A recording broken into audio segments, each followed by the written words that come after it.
Area 51 अमरीकी फ़िज़ाइया की फ़ौजी तनसीब है जो जनूबी नेवाडा में ग्रूम लीक पर वाक़ है।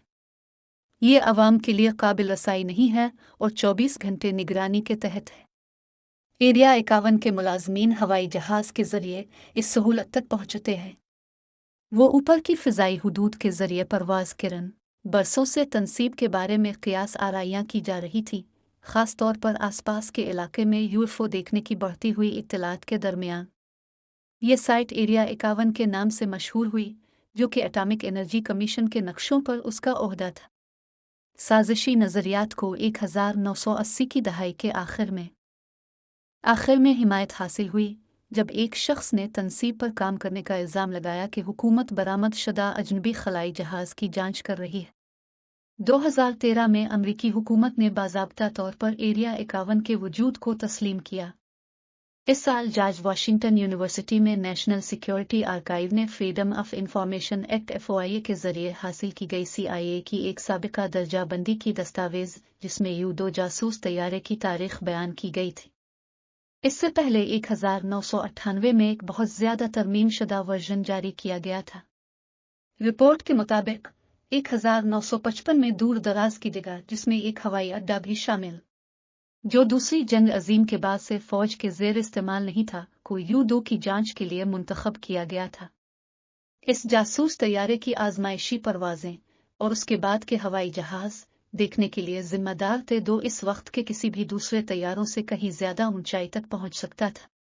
1956 में U-2 को ए-12, जिसे ऑक्सगार्ड भी कहा जाता है, जासूस तैयारा और स्टील्थ फाइटर F-117 नाइट हाक शामिल हैं।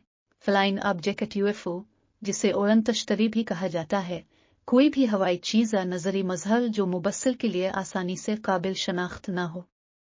दूसरी जंग अजीम के बाद रॉकेटरी की तरक्की के बाद UFOs दिलचस्पी का एक बड़ा मौजू बन गए और कुछ मुहक्किकीन के ख्याल में ये ज़मीन पर आने वाली ज़हीन मावराए ज़मीन की ज़िंदगी हैं। पहली बार मरूफ UFO का मुशाहिदा 1947 में हुआ, जब बिजनेसमैन केनेथ आर्नल्ड ने दावा किया कि वो अपना छोटा तैयारा उड़ाते हुए वाशिंगटन में माउंट रेनियर के करीब 9 तेज रफ्तार अशिया के एक ग्रुप को देख रहे हैं। आर्नल्ड ने हिलाल की शक्ल वाली अशिया की रफ्तार का अंदाजा कई हजार मील फी घंटा लगाया और कहा कि वो पानी पर तश्तरियों की तरह हरकत करते हैं। इसके बाद आने वाली अखबारी रिपोर्ट में गलती से ये कहा गया कि अशिया तश्तरी की शक्ल की थी, इसलिए उसे उड़न तश्तरी की इस्तिलाह कहा गया। नामालूम फ़िज़ाई मुज़ाहिर की नज़र में इजाफा हुआ और 1948 में अमरीकी फ़िज़ाइया ने उन रिपोर्ट्स की तहक़ीक़ात शुरू की जिसे प्रोजेक्ट साइन कहते हैं। इस मंसूबे से वाबस्ता अफराद की इब्तिदाई राय ये थी कि UFOs ग़ालिबन जदीद तरीन सोवियत तैयारे थे, हालांकि कुछ मुहक्किकीन ने तजवीज़ पेश की कि ये दूसरी दुनिया के खलाई जहाज़ हो सकते हैं। नाम निहाद एक्स्ट्राटेरेस्ट्रियल हाइपोथेसिस एट।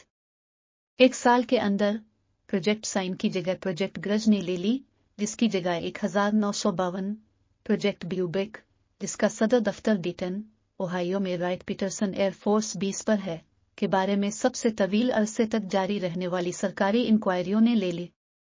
1952 से 1969 तक प्रोजेक्ट ब्लूबेक ने 12,000 से ज्यादा मुशाहदात और वाक़यात की रिपोर्टें मुरतब की, जिनमें से हर एक को बिलाखिर दर्जाबंदी किया गया एक शनाख्त किसी मरूफ फलकियाती, माहौलियाती या मसनूई इंसानी वजह से होने वाले रुझान के साथ दो नामालूम मुअख्खर ज़िक्र कैटेगरी में कल का तकरीबन 6% ऐसे केसेस शामिल थे जिनके लिए किसी मरूफ रुझान के साथ शनाख्त करने के लिए नाकाफी मालूमात थी। रुझान के साथ अलिफाक अमरीकी जुनून जारी था।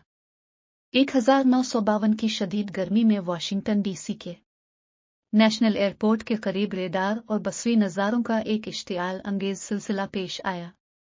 अगरचे इन वाक़यात को शहर के ऊपर हुआ में दर्जाए हरारत के उलट जाने की वजह करार दिया गया, लेकिन हर कोई इस वजाहत से कायल नहीं हुआ। दरियासना UFO रिपोर्ट्स की तादाद रिकॉर्ड बुलंदी पर पहुंच गई। इसकी वजह से सेंट्रल इंटेलिजेंस एजेंसी ने अमरीकी हुकूमत को मुज़ाहिर की तहक़ीक़ात के लिए साइंसदानों का एक माहिर पैनल कायम करने पर मजबूर किया। बहुत से लोगों ने एरिया 51 में या इसके आसपास नामालूम उड़ने वाली अशिया को देखने की इत्तला दी है।